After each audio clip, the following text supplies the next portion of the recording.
In this week's podcast, I speak with Davida Hartman, a professor in the UCD School of Psychology, a chartered psychologist with the Psychological Society of Ireland, and an author. She's also the co-founder and the clinical director at the Adult Autism and ADHD Practice, a fully online service covering the UK and Ireland, which provides respectful neurodiversity-affirmative autism and ADHD identification supports. She's also the co-founder and clinical director and principal psychologist at the Children's Clinic, with clinics currently available now in Dublin, Galway, Limerick and Tipperary.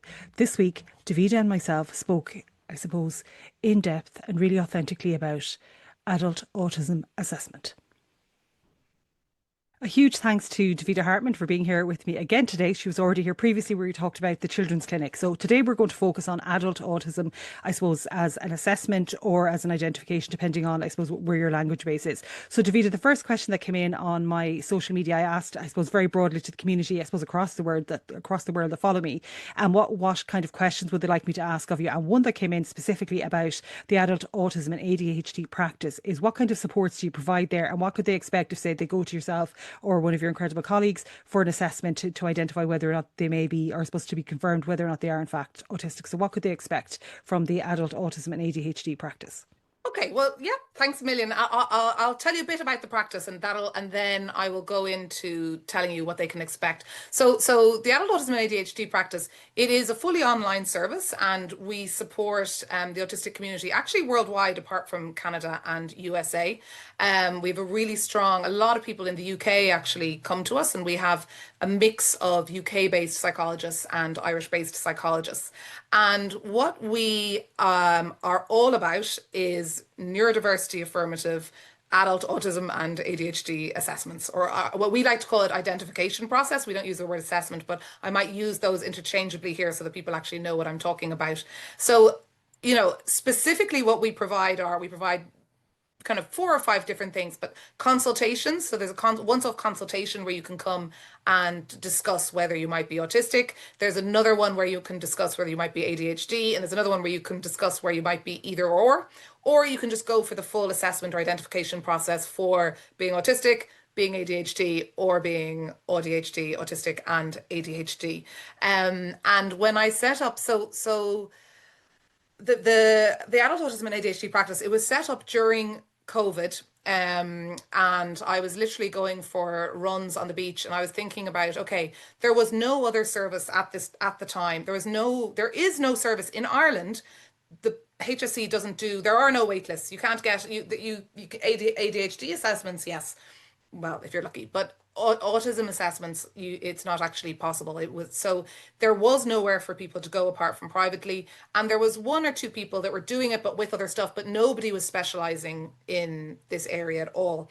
And I could see from my work in the Children's Clinic how needed it was, and also I could hear from the community who were maybe the ones who were maybe accessing identification or assessments through some people or worldwide, that those assessments were horrendous. They were kind of diminishing. They were very childlike. People were using the tests. Because there was no training. So basically, myself and my colleagues in the Adult Autism Practice. We've recently changed to add on ADHD because it's so necessary. I mean, recent stats are at least 80% of autistic people are also ADHD. So it was something that we really necessarily had to bring in.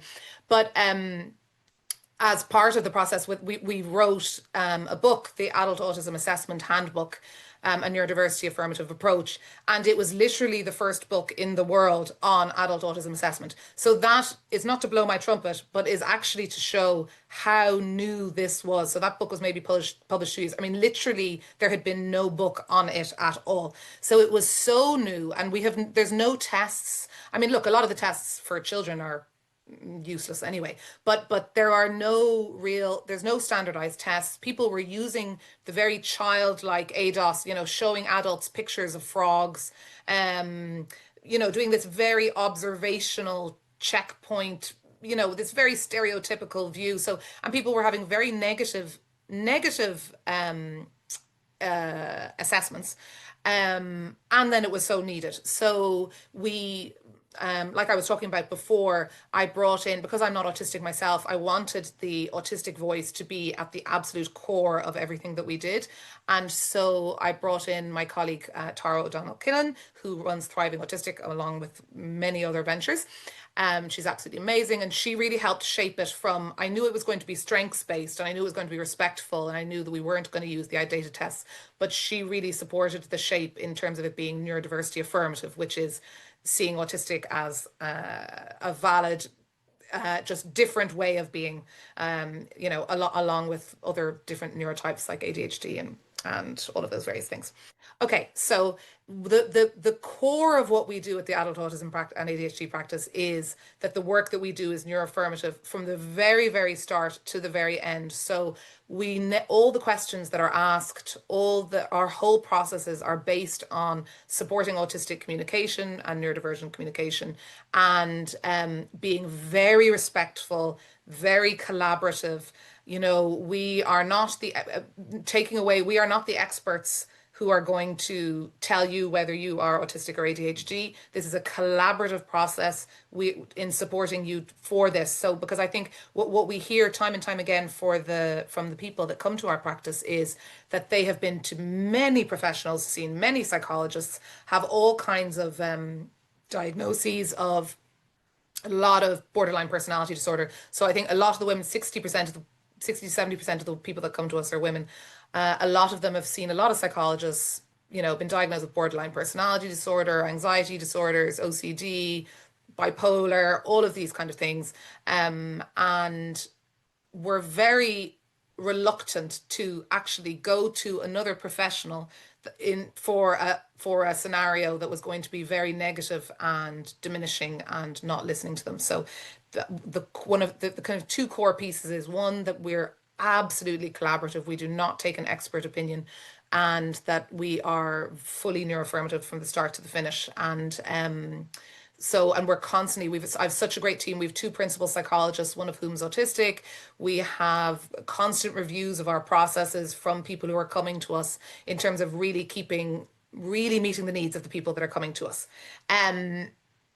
So we're really proud of that within the team. Like I've such and the vast majority of people working in the client support team and in admin staff are autistic as well. And we're also very strong on supporting LGBTQ plus, the LGBTQ plus community. We have a lot of trans people who come to us for assessments, because traditionally they have been very misunderstood in terms of going to other professionals who there's a kind of outdated notions around, if they're autistic, they can't know their sexuality or they can't know their gender and all of this kind of thing, and they've been refused gender affirming treatment because they were autistic. So we are very strong on that and have trans team members as well. So okay, so I think that covers a lot of what I wanted to say about. I'm probably missing out on so many things, but it's been such a positive, and I have to say that the amount of joy that has come out of this practice, because people are so happy that they receive such a positive experience and that they're really listened to and heard, and then they're given great resources. And then at the end, so part of the process, well, I'll talk you through the process. Okay, so Yeah, basically, that'd be if great. somebody is interested, they can go to our website. They don't need a GP referral. All they need to do is click on the book now, and we have lots of information. So we know that people, particularly autistic people, love to have all the information before they go to do anything. So we have loads of information on our website about all our processes, our payments. We offer payment plans because it is a big cost. Like, there's no getting away from that. But we offer payment plans, extended payment plans, to support that. You don't need a GP referral. Loads of information there, all about our process. And in fairness, we're so transparent. The whole process is in the book. I mean, our whole process is in the book. I'm not even saying people need to buy it, but it's very transparent in terms of the types of questions that we're going to ask and what's going to happen. So it's fully online. And typically, if someone was coming for, say, just autistic identification, they're sent. There's loads of forms to fill in. That's one thing I would say is the one thing that we're working on at the moment in terms of supporting people is the forms are long, but that is on purpose so that we can get all that really great information from people. And whether, even if you knew you're autistic, what it's a tiring process. I've been through it myself with my own ADHD identification, to sit down and really analyze your life and go back on your childhood. And it's emotional and it's draining. And so I think that bit, the filling in the forms bit, is probably the most the thing that most people say that was the most difficult bit. But then they come through, and there's 3 assessment sessions with our psychologists, who are so kind. We have a culture of, I only take on psychologists who are very kind, very supportive. You don't have to, and it's very, you don't have to. So you don't have to have your video on if you don't want to. You can type into the chat box if you don't want to talk. You don't have to go through, if you've given information in your intake form, you don't have to go through the information again. It's very respectful of your own communication preferences. And we're used to all different kinds of things. You know what? Even if you didn't want it on video, you wanted to do mostly email, all we need to do is meet you for a couple of seconds and see that you who you say you are. And if you want to do it by email, that's completely fine. We're going to adapt it to whatever makes you feel comfortable. So there's three assessment sessions, a final outcome session, and we're very much so. You are always in the loop. We have a mapping document that we add information about where you might be meeting autistic criteria. Say if you're coming for autistic experience identification, and we're constantly saying to you, what do you think about that? How does that look to you? Is that fitting? Do you think that fits? And we're gathering the evidence in that way, but it's a very collaborative process.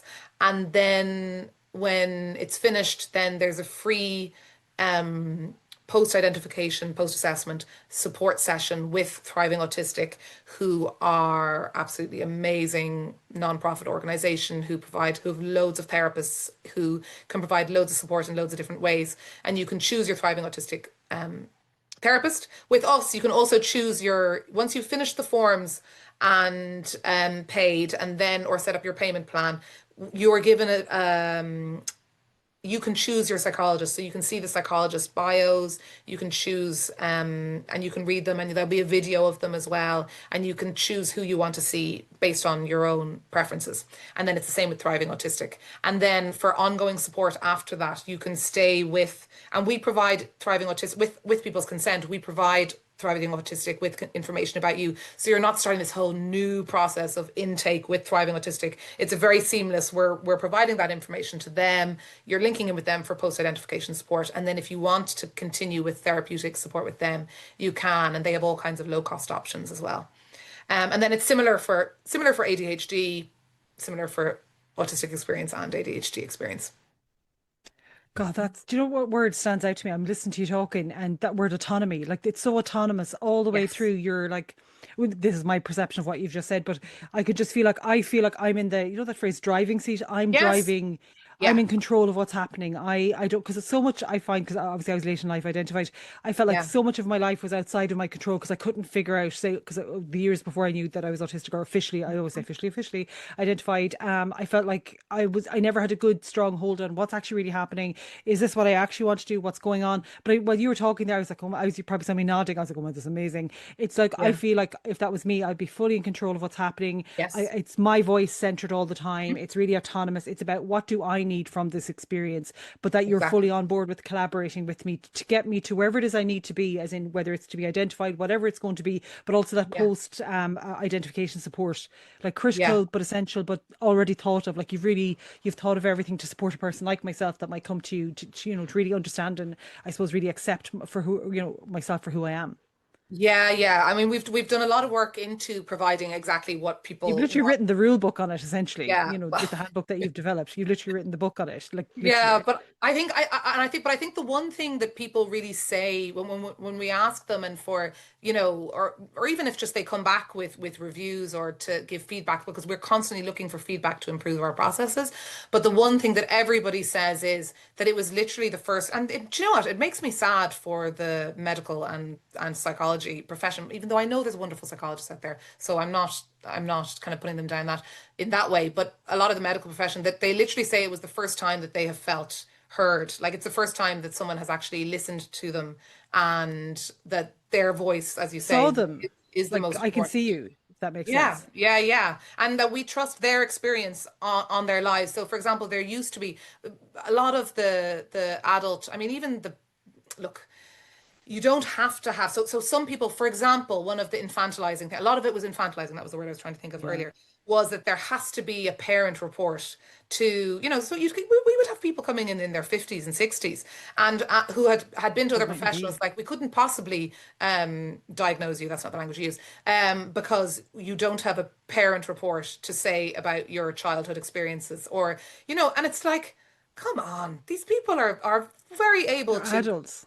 are adults who are telling you about their experience, which is so clearly autistic experience. If you know autistic experience, it is so clearly autistic experience. But it's this kind of lack of trust. And I think also, I think also what has happened is that particularly with the women that come through, is because they have these previous diagnoses of borderline personality disorder and all these things, that again their experiences aren't trusted, because because there's all this narrative around borderline personality disorder that Hmm. they're manipulative and all It's really all this kind unkind of and yeah. nonsense, absolute nonsense. Now when I hear someone with that, if I hear anything about somebody with borderline personality disorder, I always think, oh, that I am absolutely confident that person is autistic and is being completely and everything missupported, or and even like a lack of understanding around, for example, depression versus autistic shutdown, or overwhelm Burnout. and burnout. Thank you, and how those are supported. So, Do you think, is there a vast number? This just comes to mind because I think of a number of people that I would know in the sphere of my own personal life that were later identified as autistic, but would have been identified as having, again, this is the old language, so forgive me, it's not the yeah, language yeah, I would use, but like I'm going to use the language I will use, eating differences. They have different names now, but yes, they might have been hospitalized with eating differences, uh, diagnosed as having that in the old language. I'm going to say word, sorry, trying to traumatized disorder, an eating yeah, disorder, so eating difference. But later they went for assessments after I said, well, I'm going for an assessment now. I didn't have an eating difference growing up, but these people clearly did and were, hmm needed support. hmm But they were misidentified as having, no, they did have an eating difference, but that was the label. Sorry, I don't like the label. That's what they were told. Like, oh, that's only because of that. Just they all of their other support needs weren't being met because that was just, well, that's what it is, and you don't, And then when they later went for support, they said that they, again, this is very generalized, not yeah. specific to any No, person, no, but no, no, I they get were you. they were saying like that their need to be in charge of their food intake was because everything else felt so chaotic all of the time. And when they went for that adult autism assessment or identification, now they always would, again, they're not two separate things. They had, some feeding differences, but they felt that they were more in control of their lives once they were correctly, because that fitted with how they viewed themselves and not how externally they were being told they were. They're like, that's not me, it's not me, it's not me. They're like, Yeah. this is me, and they're like, that's not you, you're something else. And they're like, but it doesn't feel right, that isn't me, if that makes sense. hmm Do you hmm find that comes across your desk as well? Oh, all the time, all the time. So I think, for me, So anybody sad. with any kind of eating differences immediately needs to, I think, needs I hate the word screening because things aren't picked up in screeners. A proper, if it's reached that stage of concern around the eating, okay, well, where absolutely 100%. Like any of the, again, the language around it is like eating disorder unit. But Yeah. there have been studies to show. There was one study, I think, in the UK where they did assessments for the women. It was a women's one there, and I think 80% met the criteria for being autistic. And I would honestly, I would say it's almost higher. So for me, that's one of the things. But people with eating differences, anybody who's had previous diagnosis of borderline personality disorder, even anyone in the I mean, I know because I have there's people that I know working in the um inpatient units, like for example in Ireland, St. Patrick's, but in many others, and the amount of unidentified autistic people that are in there is outrageous. And it's not because autistic people are more, it's because of that misidentification from a very, very, very early age. So being misunderstood, misidentified, and not getting any of the correct support for their mental health, not incorrect understanding about themselves, and then living in a neurotypical world, all compounded because like story after story after story of people coming to us. I'm just thinking of one story that I heard recently of someone who came through us was that she had lived her whole life with this knot in her, very physical feeling of a anxiety knot in her stomach her whole life, and been diagnosed with anxiety disorder, and had all these doctors telling her that, there must be something wrong with her. They don't know why she has this, all these kind of things. And then so a huge pipeline is her own child was identified as autistic, and then she realized, oh, that all fits me. So we have loads of parents, a big part, a lot of parents who come to us. And she said the minute that she was identified as autistic, the knot in her stomach went away, and she hasn't been anxious since. Now, I'm not saying that's the universal experience. Obviously, when people are identified, they continue to, it's not like everything in their lives becomes perfect, but it's just an example of the change that can happen in someone's life when they realize, and that's what everyone says. It's like, oh, I realize it wasn't me. There's not something wrong with me. I'm Yeah. autistic. This makes perfect sense. And the way that you think about yourself, the way you treat yourself, the way you work, what you accept, what you don't accept, how you support yourself when you're feeling low and you want to stay in your bedroom for the whole day. And it's like, yeah, that's okay. Autistic people need to be in their Do you bedroom know the whole what? day, you know? That reminds me of when so I went for an adult autism assessment during the pandemic. One of the reasons was because during the pandemic had presented a webinar on being, if you are considering a, adult autism assessment. And I remember watching that being like so empowered. I'm like, I'm going to do this. I'm going to go for an assessment. But I do remember when I was like, as I always say, officially, when I was identified formally, because I always had this, I don't know, would anyone listening have this sensation, but I always had the sensation of I'm searching for the answer. Maybe I find it life tricky because of this. Maybe I find it tricky because of that. Mhm. Why did that happen? Or like I wouldn't have, like when I went through the assessment, one of the things this was that came up that I'd never considered before was that I never really kept a long-term friendship all throughout my life. Like I left school, that door closed. That was the end of that part of my life. Secondary school, that door closed. That was the end. Like I didn't really one or two very close friends, but they're very motherly friends. When I think about like even now, they're still my friends, but they're very motherly type friends towards me. But the one thing that happened was that after I was identified, I had this searching feeling all of my life. I'm not going to do it now because I'll probably break the mic. But it was like a loud clap of a door shut. It was like bang within my inside my brain, and then I never had that searching feeling ever again. I was like, well, that's why that was. I understand that Yeah. now. That makes sense. This is me. And the other thing, and I only thought of it now because you were saying, around the pandemic and people coming to you for support. It was actually during the pandemic that I was assessed. There was one or two people kind of in my life up until that point that were kind of quite tricky and not really that nice to me. But I used to accept poor treatment from people because I would say, well, Hmm. that's because I used to always say I get things wrong all the time. I probably got something wrong there and I don't know what it is. It's probably me. But I actually set boundaries, like firm boundaries, and Yes. it took a while because I was not ever used to ever. So I was a great person for I like to help people, but it was to the level to my own detriment of they needed me to do the thing. I would drop everything and do the thing. But I set these boundaries. What I found now later is that those boundaries are still in place, and I felt better about myself. I started to reflect back that as you said, the person that you were talking about, I'm like maybe, or one of the things that the person I went to said to me was like, did you ever think? Because I was saying, oh, I find things tricky and I get things wrong all the time. They're like, did you ever think about maybe you didn't get things wrong all the time? Maybe the other person had a bigger role in whatever that scenario was, and maybe it was them. Yeah. And I was Yeah. like, oh my God, yeah, you're right. Maybe like never ever, because it was always me. I was like, it's me because other people Yes. told me it was me. I thought it was me because Yeah. life. Although I was highly academic, I found no surprise, social relationships, interactions really tricky. I couldn't navigate them without, as I would call them. I used to call myself a hot mess, probably still am, but I would find those scenarios very tricky, and then I would keep saying, "That's you." Try and get it. Like you can probably see there. I have a lump there on my forehead. When I was really young, I used to kind. This is a terrible thing to say, but it's true. I used to be like, "Why did you get that wrong?" Why I have like scars here. I would, trigger warning. I might harm myself when I was smaller. I have Mhm. the lump there. You can see it. I used to be like, "Why? Just don't be so stupid. Do properly tomorrow. Go in and talk properly tomorrow." Whatever it was. And when I think back now, I'm just like, "Oh my God, I was so unkind to myself because I took in all of that external invalidation. Was like, well, Yeah. it's you, it's you, it's you." And then after that assessment and listening to your, in particular, Yeah. that webinar, I remember I was watching it in my kitchen. I had the lights down low just because I'm kind of sensitive to light, and the kids were in the background playing in the living room. And I was like, I was transfixed by, I think I can't remember, you co-presented with another person as well. I can't remember who it was. And I just remember just being transfixed by your words, being like, this is my life. I can do this now. I'm going to go for that assessment, and it will change my life. You're on about the transformative impact of really Hmm. accepting and understanding yourself as a human being. Yeah. And I remember thinking, I want that for myself finally now. I deserve it. And it did Oh, change that's my so life. cool. That is so cool to hear. That is so cool to No, well, hear. it's I really believe genuine. it. I really, really genuinely believe it. And it's like, when we were talking earlier about the children's clinic, and I was saying that I really, the earlier the Yeah, better with children, because this is the thing.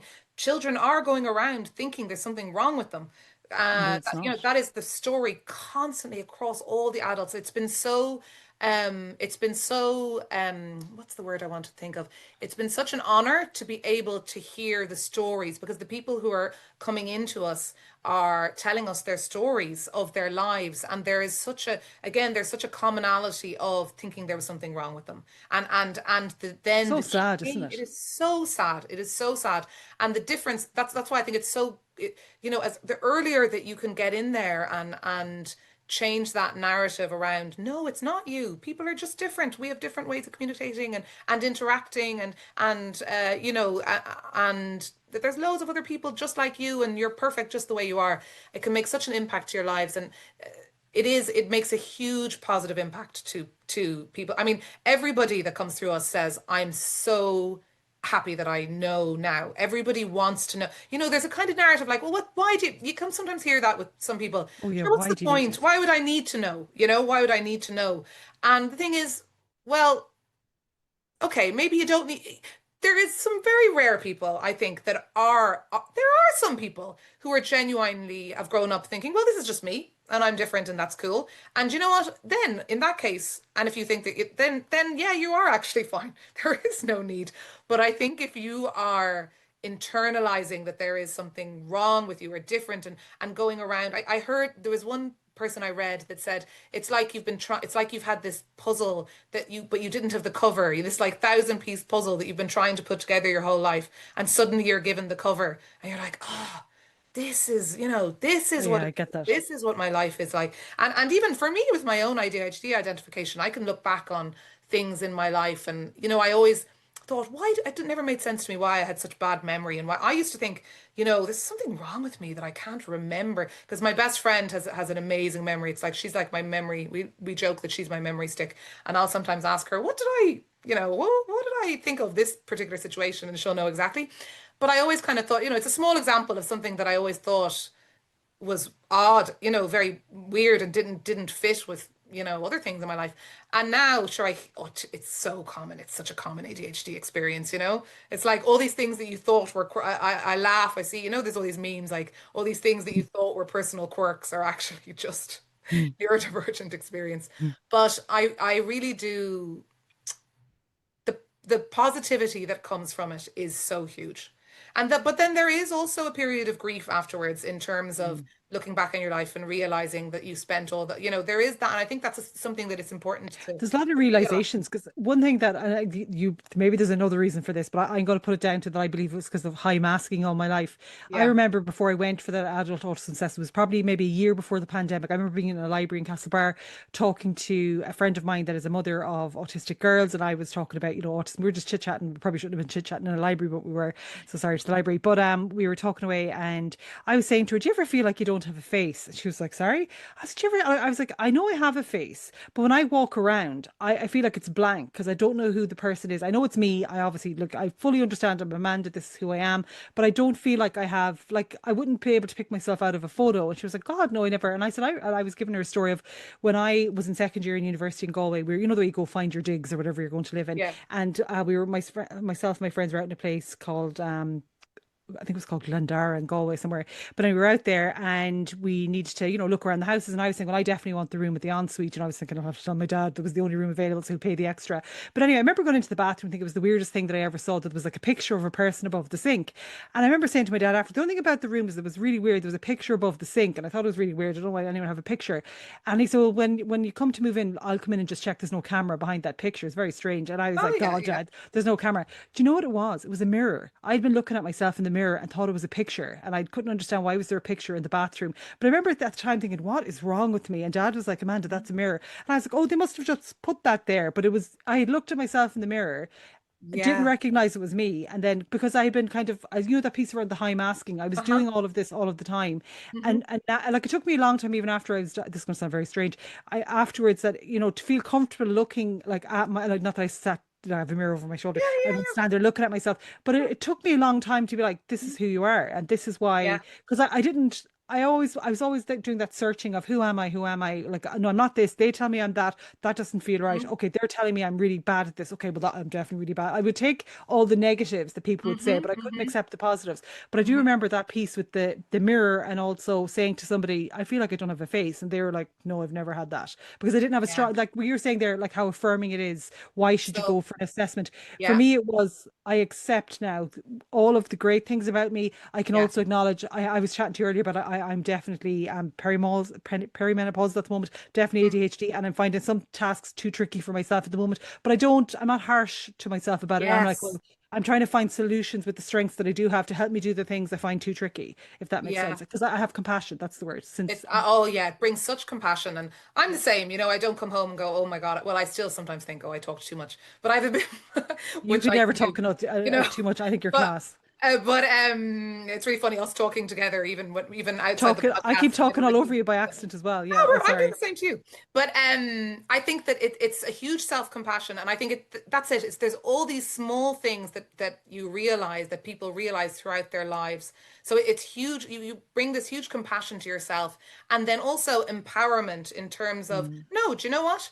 I actually do need to wear headphones at work or in college. I actually do need, because being autistic, it's up to every individual to identify whether they feel that they are disabled or not. So within a neuroaffirmative framing, we don't see being autistic or ADHD as a disorder.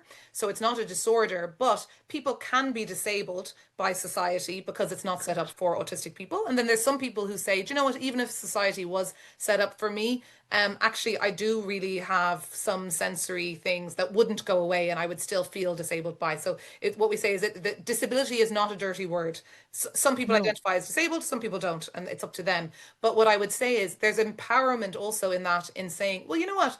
I actually do have sensory differences that make me feel disabled in this work environment. And it is my right as a disabled person for you to provide these reasonable accommodations in my exams and in my workplace and all those kind of things. And it gives people a bit of strength and to do that. And I think also a massive positive benefit is finding community, because we were talking earlier about how lots of people, realize all their friends are neurodivergent, but there's also a lot of people who don't have friends who are neurodivergent, or who haven't, or they don't know they're neurodivergent. So, I can imagine that if you were in a group of autistic people in a room and you said that about the mirror, there would have been loads of people who go, "Yeah, I had a really similar situation, that this happened or that happened," and to be amongst people who understand you and share your experiences, and that you weren't alone. There's massive power in that, and also just even in the power of friendship, and because And then you can say what you find difficult without, and it's not that yes,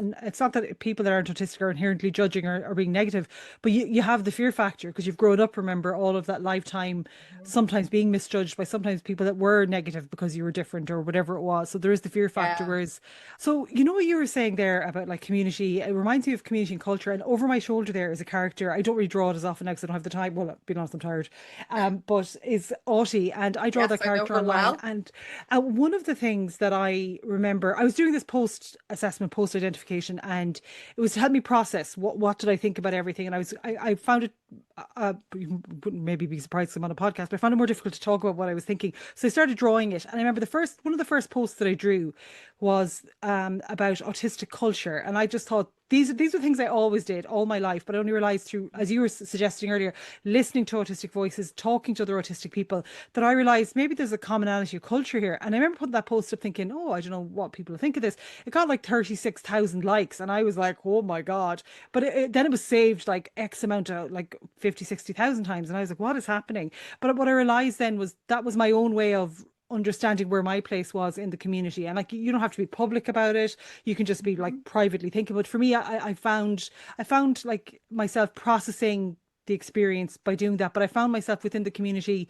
because of the drawing. It was really affirming. Like, so where you're suggesting like meeting other people or talking to people or looking online, I feel like Yeah, that yeah. really helped me as well, massively. Exactly. Just realizing that you're not, if like lots of Yeah. people are lucky enough to be within a group of people who are all saying to each other, "We're all neurodivergent," like we all Woohoo. need to be, yeah. But loads of people don't have that. There's also people that don't have that experience, and just recognizing that there are loads of other people out there just like you. And I think that's the thing. I think people find it so surprising realizing, you know, that they might have a journey, for example, of I had been diagnosed with borderline personality disorder, and now I realize I'm autistic. And then, you know, if they share that online, and similar to your experience, there would be so many women who would say, yes, me too, me too, me too, and realize that you're not alone in that.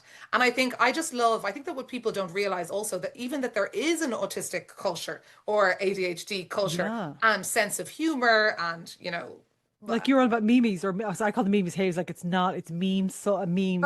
Sorry, anyone offended by me saying a meme. Meme is the correct term. My yes, teenager has told me many times, stop saying meme.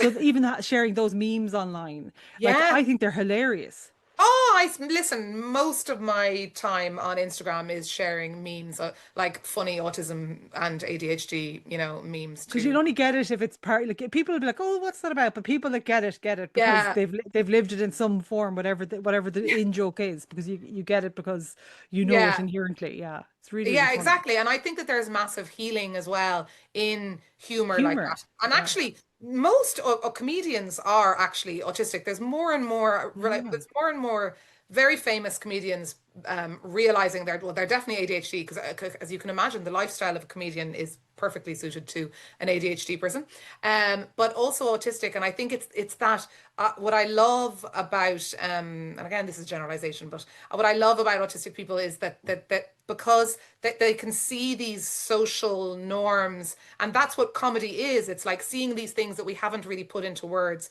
and kind of calling them out in a And funny way commenting on them. and commenting on them in ways that we're like, oh, I hadn't thought about that before. So there's so many amazing autistic comedians, and I think but there's healing in that laughing, because there has been so much probably trauma around feeling different and Mm. all these, you know, misunderstandings. And so I think looking into that world, it doesn't have to be all. I think what people think, because it was in the past there was very helpful, I should say, Facebook groups or online groups. And I think there's parent support groups, for example, or parent WhatsApp groups. But sometimes they can be, for good reason, sometimes they can be a bit heavy. Some of the Yeah. communities can be a bit heavy. And I can see why people are thinking, oh God, that's not quite the space that I want to be in, where we're talking about all the negative things. But just that there's also communities where It's more balanced. it's more balanced and things are fun, you know?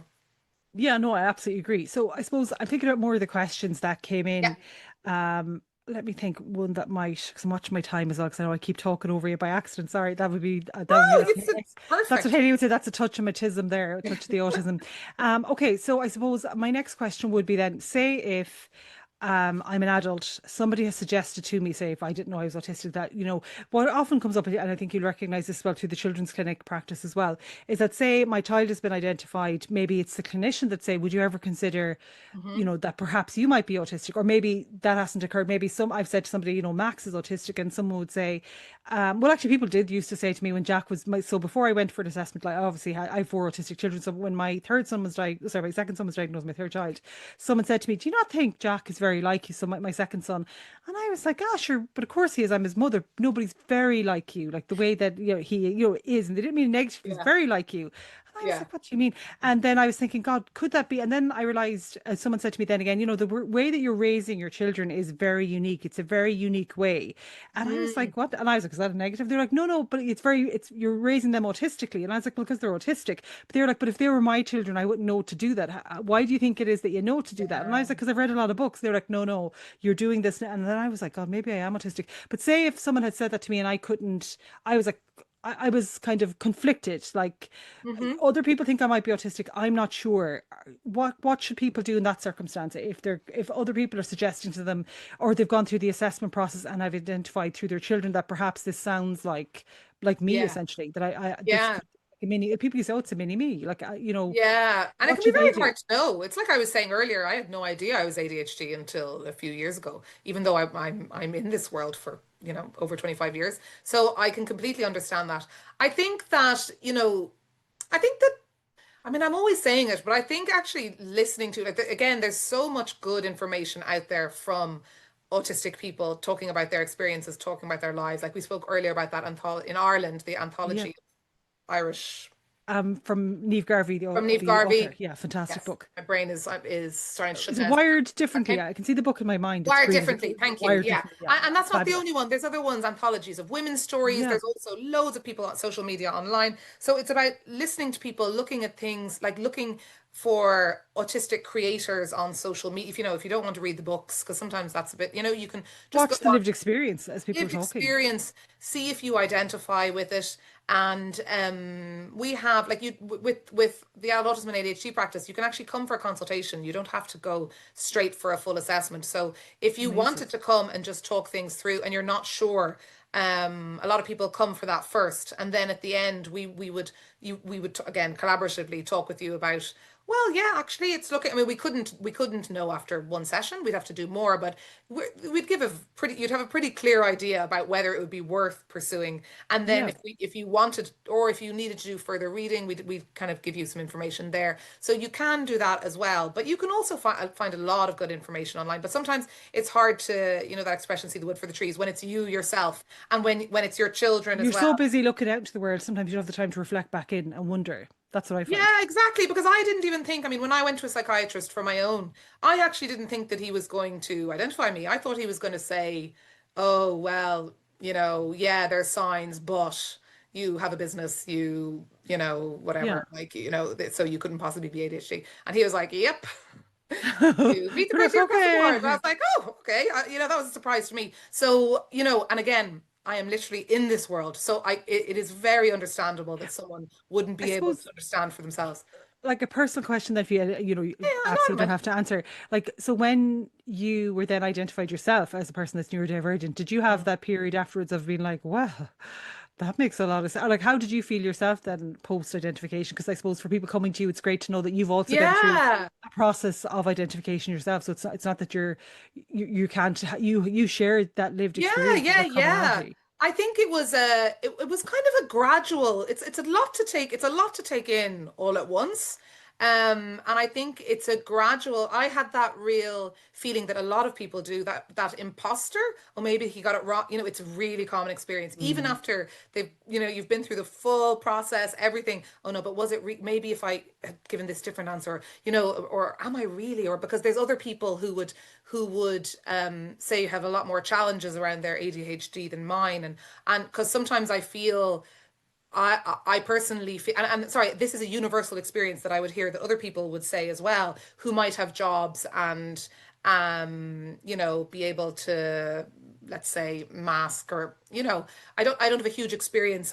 I feel like sometimes I mask, but actually a lot of the times I'm not. So my point is, I sometimes feel like, oh, who am I to talk out about being ADHD when I know there's other people who have so much more significant challenges than me. So it's a process of, is it okay for me to talk about this? Am I really? But then there's a slow realization, oh yeah, that fits. And it's a kind of a slow, it's like almost you remember certain memories and you go, oh, that's why. Or but so it's really been a lot, like, I would say almost weekly or monthly even now, and that I would have had that about 2 years ago. Something occurs to me and I go, oh, that's ADHD, not something else. So I don't know, did I answer that question there? I think yeah, But but do you think, like, I suppose, do you find yourself now in the same way that we're trying to empower, say, people that might come to you for support? Do you feel like you can now do you allow yourself or give yourself permission to be compassionate to yourself instead of like my trigger reaction be like, oh, I'm a terrible person, used to be. Now I'm like, that's a touch of the tism. I can forget about that and it probably will happen again tomorrow. So look, I did my best in that scenario. We'll try better tomorrow, whatever it was that I found tricky or whatever it was.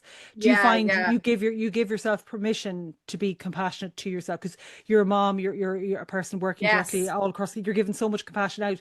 Do you ever yeah, take pause to be like, it's okay, Davida, that was tricky. That would be my ADHD. I've done my best all of my life without this assessment. yeah, Now that I know, or this yeah, identification, yeah, I can yeah. give myself the compassion now. Yes, absolutely. Yeah, I do. And I think as well, it has helped me, like, in much smaller ways, advocate for myself. Even say, like, a small example of the talking too much, that, I just say to people, oh, if I can see myself talking too much, I just say, oh, I'm ADHD, I talk a lot. And instead of and then everyone just accepts it and then it's fine. So Yeah. I'm having much more. And you know what I'm doing is I'm not putting myself in situation. I'm not forcing myself to sit through situations that I don't enjoy. So for example, the small talk, some small talk situations that I might have kind of forced myself to sit through that now I just don't, and I don't feel bad about that anymore. I used to feel bad That's a about. really kind thing to do for yourself as well, Yeah, because it takes exactly. it I'm takes a like, lot of social pressure off you as well, because you're not forcing yourself from a yes. battery, like an energy level. You're not draining yourself to meet an expectation that's outside your realm of capacity. Exactly. That's exactly it. Yeah, exactly. So I have noticed changes in those kind of changes in my life. And also it's really helpful with my own children because my own children are I was just about neurodivergent, to ask, yeah. yeah, autistic and ADHD. So I feel like it's so supportive of them and, their journey of understanding their own neurodivergence that I'm openly talking about being ADHD and it's like we're a family, we're a neurodivergent family, and that's okay. And that has been really helpful. And what I would say for parents, that's really, really, really helpful for the children. And it's funny that you say about parenting differently because that I think that has been key because the families that I know that are really thriving the most are the ones where say the parents have recognized their own neurodivergence, their children's neurodivergence, and they are changing. They're no longer trying to fit into neurotypical standards of what a family is looks like and does, and actually is just functioning as an autistic neurodivergent family. So, for example, not making their kids go to GAA, not, saying no to homework not thinking that we all have to sit down for the family meal at 6 o'clock together and all eat the same thing. That when you start, that has been a huge change in my life. In that I have let go of because we all have these ideas of what it is as a family is supposed to be and is supposed to look like, and we're all supposed to have perfect family holidays where we're all happy on the beach with the sun cream, and Didn't you happen know here. and the family meals and we're all supposed to go to bed at the exact same time and all this kind of thing. And that when you allow yourself to go, well, no, that's what neurotypical families might look like, but actually we're really happy that there is nothing, we still love each other and we still have a happy family life without us all sitting down at the exact same time to eat the exact same meal, or we don't do GAA with all these kind of things. So, but the reduced pressure, it's the changing your expectations of how you act and how your family act that you can really see families thriving and children thriving, is when those changes are made. So I mean that's a huge benefit as well, obviously, for the whole family of you recognizing your neurodivergence. I find that here as well. Like for example, again, this kind of again came off the back of the pandemic where people stopped visiting each other. And I found that my own kids here, they were a lot younger than they are now, but they were more calm, they were more happy, they were more settled. They were just being themselves all of the time because I suppose Max in particular loves his toys, loves lining up. Jack is the same. Nobody was coming in disturbing anything. And if they left like their lineup of teddies across the living room floor, again, we live in as I always say, a tiny little cottage in the west of Ireland. But I wouldn't disturb them because I would know how meaningful that is. Nobody else would disturb them in the family, as in their little lineups or whatever. They would be there every other day, whatever, until they moved them. But it also meant I noticed that the less we had the outside world in, the calmer the house was. And then Yeah. post pandemic, in the nicest possible way, we don't have any visitors. We just say, oh no, I can Hmm. meet you out. It would work better for me and my kids if we met out. Say if someone wanted to come to visit me now, unless it was evening time, they come into the office here. But primarily, we don't have visitors other than grannies and granddads who aren't really going to get up to hijinks, moving around the house fast. They won't Yeah. agitate any kids indirectly. But that's one thing that we have kept since the pandemic is we don't have visitors anymore. We don't have, if we have little family parties, we keep it just the immediate family and that's it. We're not looking to meet the expectations of whatever traditionally a family party should have been with Yes. all the cousins. And we absolutely love all of our family members and all the things. And like if they invite us, we generally probably don't go either because it's too much. There's too much of everything for my kids going on in the night. It's lovely parties, but too much for my kids. We genuinely don't go. We'll go to their house a different day where it's just ourselves and themselves and visit them, and then we go again, and we kind of leave it like that. And that's worked very, very well here. But I don't have any. I don't hold myself to like, oh God, because I'm one of 11. Everyone else is doing it this way. I'm like, we're just going to do it this Yes. way, and that's going to work. And I don't think twice about it. And everyone has just accepted it that that's just the way it is, Yeah. and it's fine. Oh, I think that attitude is genuinely life-changing for the entire family, because it used to be that it used to be that, well, we need to teach autistic people or neurodivergent people that because they have to live in this world, so they have to normalize. We have to, Oh and that God. they need to do this, that, and the other. But we're realizing now that that is absolute nonsense and creating trauma and quite significant mental health issues. And the changes that are, it's such a small change, but it's around accepting that. But I think it's very hard for people because their wider families are, there will be a judgment around, why are you, what do you mean you're not, like, they're not getting Don't be enough difficult. exercise, Just do the or thing we're all doing. yeah, exactly. Or it's not good for the children. You need to have people into the house because then it normalizes people being into the house. If taking that example, but I think you really need, as a parent, you really need to trust your own instincts around. Like you said, you can see what makes your child happy and what makes your child unhappy, and continuing to force children to be in situations where they're unhappy has negative impacts on their future mental health, because a huge part of being autistic is in terms of nervous system and regulation system and learning to manage. I know you talked about your social battery, and for, I mean, I'm talking about children, but actually adults as well. A huge learning curve is learning to for things to be as calm as possible. That's, Yeah, just as to a, make, as a, I call it home is the haven. Everything is just yeah, home has to be about. And yeah. sometimes calm in our house might look a bit chaotic, but it's Oh it's their yeah, kind of calm. Whatever it is, not that we're all like yeah. meditating here with some like a nice incense burning and maybe some nice, what's the person I really like? Enya music playing in the background. Yeah, It's not yeah. that. There could be a bit of like, oh my God, the noise level, but it's their kind of calm and they're happy Yes. living in the real time, living the life that they Yeah. need. And I I think suppose. that's the thing you see as a parent. So like, bring it back to finding out about your own neurodivergence. That's when, because once you learn, oh, I'm autistic, I'm ADHD, and then you listen to the community talking about this, and you listen to other parents and listen to other people and how they've changed their home lives, it kind of gives you a bit of support and backing for you making changes in your family life, that it's not just you, that actually this is something that is very normal within the autistic community, and it's not just you making poor parenting decisions, No, you feel that emboldened by it, don't you? You feel emboldened like, by it. Exactly. yeah, Yeah. it's Yeah. amazing. Okay, so listen, we're coming to the end of the podcast. I'm going to Yeah. ask you one last question, much like I did on the children's, I suppose, identification podcast as well.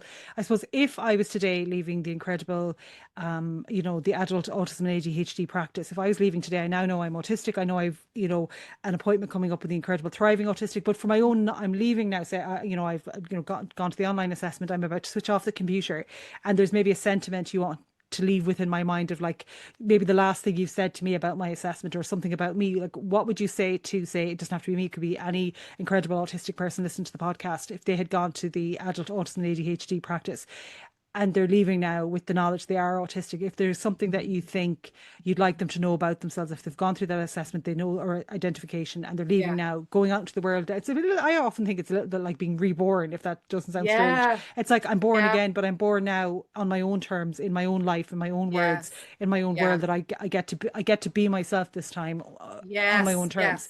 Is there anything that you would like to say as a closing out for this podcast for Yeah. any autistic I- adults listening? Yeah, I think there's two different things. There's a message around that this is a really positive thing. Like, this is the start of your journey. As I hate sometimes the word journey. I always think of American Idol, like it's been taken over by that. But this is the start of a really new journey for you in terms of your understanding yourself. This is a really positive thing. Like I said about children, you've always been autistic. You're not a different person than you were before this process. You're the same person, but now you can begin this journey of understanding yourself and advocating for yourself and accepting yourself. And that this is a really, really positive thing, but that also to be really kind to yourself, because you've also just been through a very emotional process, and that the aftermath of finding out all these things can also be difficult, and to be kind to yourself and go easy on yourself, and take your time, because some people take time to learn. Some people actually don't, then they leave it alone for months and months and months, and you don't have to jump into the community stuff and reading the book stuff to start. Maybe your whole life you've, like we were talking about earlier, that other people have told you this is how you feel, or this is what's wrong with you, and that this is the start of your journey of learning yourself and advocating for yourself and knowing what you want. So trusting yourself. If you need to rest, rest. And if you want to talk, talk. And if you want to look at the information, do it. And if you don't, don't. But it's about empowering yourself and knowing yourself. And we actually say to people, congratulations. Like, I love seeing those videos online with the, congratulations, congratulations, you're autistic cakes, and again, it's not to ignore the many challenges that people face. And of course, people coming into us have faced so many challenges, but it is also a celebration because you're finding out this incredibly important part of you. So also to, take that as a positive and try to hold that in your heart when you're feeling negative about those things. Well, listen, I think that was just a lovely way to finish the podcast. So from everyone listening and from myself, thank you so much, Davida. You've given so much of your time today. I feel like I'm part of the family now. We've been Oh no, I've really podcasting all enjoyed day. it, Amanda. I really enjoyed it. Thank you I know, so but much, honestly, thank you for everything that you and all the team in the Children's Clinic and the Adult Autism and ADHD Practice. Thank you for everything that you're doing, and in particular the work that you do with Thriving Autistic as well, just Yeah. And across the you, board. thank you for all the work you do. Oh We're no. constantly recommending your resources and Oh, podcasts. It's you're amazing. so kind. No, but Mutual. honestly, you changed my life, that's for sure. I'll always remember standing in the kitchen watching you talk. I was watching the live webinar and I remember being like, okay, I'm going to do this. I'm going to do this for myself. Because you're saying, wouldn't it be a kind? And I was like, yes, it would be a kind. Why don't I deserve to know myself finally and to embrace whoever it is that I am and Yeah. just to live my life authentically? And I've been doing that kind of every day since. So a huge part of that, Oh, my story is thanks to yourself and the Adult oh, Autism and ADHD Practice. So oh, I'll leave it there. thank Thanks to everyone that's listening and all of the information about all of the incredible supports that Davida and all of her two teams provide through the Children's Clinic and the Adult Autism and ADHD Practice will be available in the description section of these podcasts that I'm putting out, the Children's Clinic or the Children's Assessment Focused podcast, and also the Adult Autism and ADHD Focus podcast as well. So thanks to Davida, and I'll leave it there. So thank you so much. Thank you. Bye. thank you.